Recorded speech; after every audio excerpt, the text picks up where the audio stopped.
19वीं सदी के एक अंधेरे मालवाहक जहाज में सैकड़ों भारतीयों को जानवरों की तरह ठूंस दिया गया था।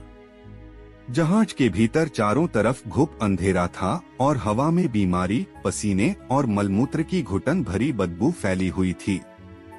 इन लोगों में किसान, मजदूर और कारीगर शामिल थे, जिन्हें भारत के गांवों से लाया गया था। उनके नाम और पहचान छीन ली गई थी और अब वे सिर्फ नंबर बनकर रह गए थे। 1833 में ब्रिटिश साम्राज्य ने आधिकारिक रूप से गुलामी खत्म कर दी थी, लेकिन कैरेबियन और प्रशांत महासागर के क्षेत्रों में फैले चीनी और चाय के बागानों को अभी भी सस्ते मजदूरों की जरूरत थी। अफ्रीकी गुलामों की आजादी के बाद ब्रिटिश साम्राज्य को भारी आर्थिक संकट का सामना करना पड़ा। अपने मुनाफे को बचाने के लिए उन्होंने एक नई व्यवस्था बनाई, जिसे कानूनी अनुबंध का नाम दिया गया। यह नई प्रणाली बाहर से कानूनी दिखाई देती थी, लेकिन असल में यह गुलामी का ही नया रूप थी। मजदूरों को 5 साल के अनुबंध में बांध दिया जाता था। उन्हें बताया जाता था कि वे एक बेहतर जिंदगी के लिए विदेश जा रहे हैं, जहां उन्हें अच्छी मजदूरी, घर और भोजन मिलेगा। भारत में उस समय ब्रिटिश औपनिवेशिक नीतियों ने गांवों की अर्थव्यवस्था को बर्बाद कर दिया था। भारी टैक्स, खेती की तबाही और लगातार पड़ने वाले अकालों ने लोगों को भूख और गरीबी में धकेल दिया। बंगाल, बिहार और उत्तर प्रदेश जैसे इलाकों में लाखों लोग भूख से मर रहे थे। कई परिवारों को पेड़ों की छाल और मिट्टी तक खाने पर मजबूर होना पड़ा। इसी मजबूरी का फायदा उठाने के लिए ब्रिटिश अधिकारियों ने अरकाटिया नाम के दलालों का नेटवर्क बनाया। ये लोग गांव-गांव घूमकर गरीब किसानों, युवाओं और महिलाओं को सपने दिखाते थे।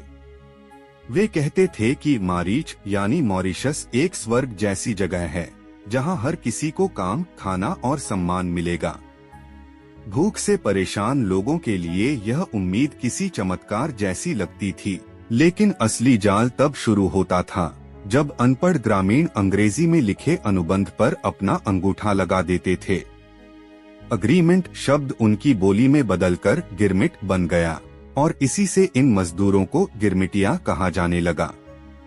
एक बार अंगूठा लग जाने के बाद वापसी का रास्ता लगभग बंद हो जाता था। 20वीं सदी की शुरुआत में दक्षिण अफ्रीका में एक युवा भारतीय वकील ने इन अत्याचारों को अपनी आंखों से देखा। वह खुद भी नस्लीय भेदभाव का शिकार हुआ था।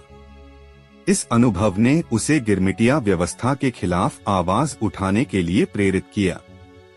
वह वकील था महात्मा गांधी। गांधी ने गिरमिटिया मजदूरों पर हो रहे अत्याचारों का दस्तावेजीकरण शुरू किया। उन्होंने साबित किया कि यह व्यवस्था कानूनी अनुबंध के नाम पर जबरन मजदूरी थी, जो असल में गुलामी से अलग नहीं थी। धीरे धीरे यह खबर भारत पहुंची और लोगों में गुस्सा फैलने लगा। अखबारों और राजनीतिक नेताओं ने ब्रिटिश सरकार पर दबाव बनाना शुरू किया। देश भर में विरोध प्रदर्शन हुए। जनता और नेताओं के दबाव के कारण आखिरकार ब्रिटिश सरकार को झुकना पड़ा। 1917 में गिरमिटिया भर्ती आधिकारिक रूप से बंद कर दी गई। इसके बाद 1 जनवरी 1920 को पूरे ब्रिटिश साम्राज्य में इस व्यवस्था को गैरकानूनी घोषित कर दिया गया। हालांकि 1922 तक मजदूरों को कानूनी रूप से आजादी मिल गई, लेकिन उनमें से अधिकतर कभी भारत वापस नहीं लौट पाए।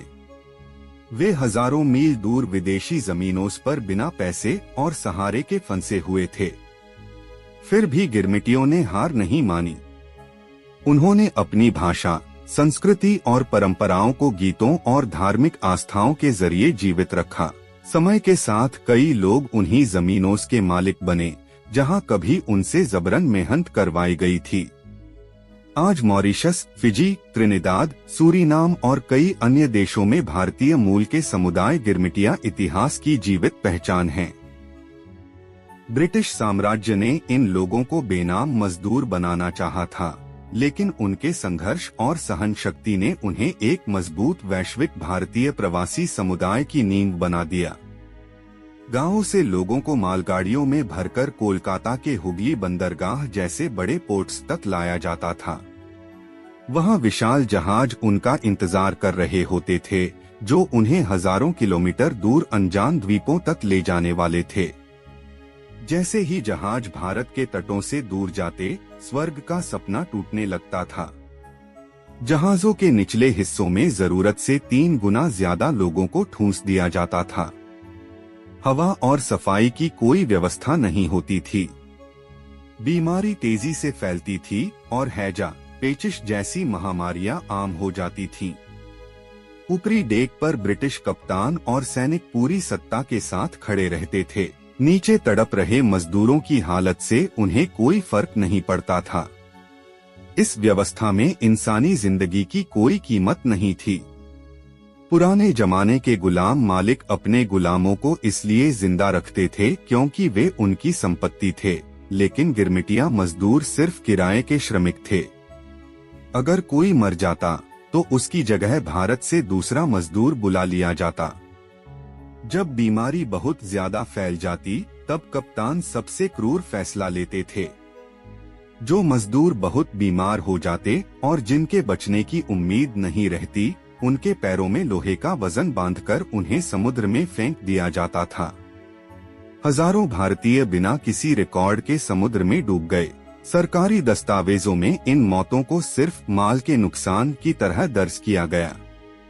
जो लोग बच गए वे मॉरिशस, फिजी, घाना और अन्य उपनिवेशों तक पहुंचे, लेकिन वहां भी उन्हें कोई आजादी नहीं मिली। उन्हें उन्हीं तंग बैरकों में रखा गया जहां पहले अफ्रीकी गुलामों को रखा जाता था। हर सुबह सायरन बजता और मजदूरों को 12 से 18 घंटे तक जलती धूप में गन्ने के खेतों में काम करना पड़ता था। उनकी मजदूरी का बड़ा हिस्सा खाने और कपड़ों के नाम पर काट लिया जाता था। महिलाओं का संगठित शोषण होता था और विरोध करने वालों को बेरहमी से सजा दी जाती थी।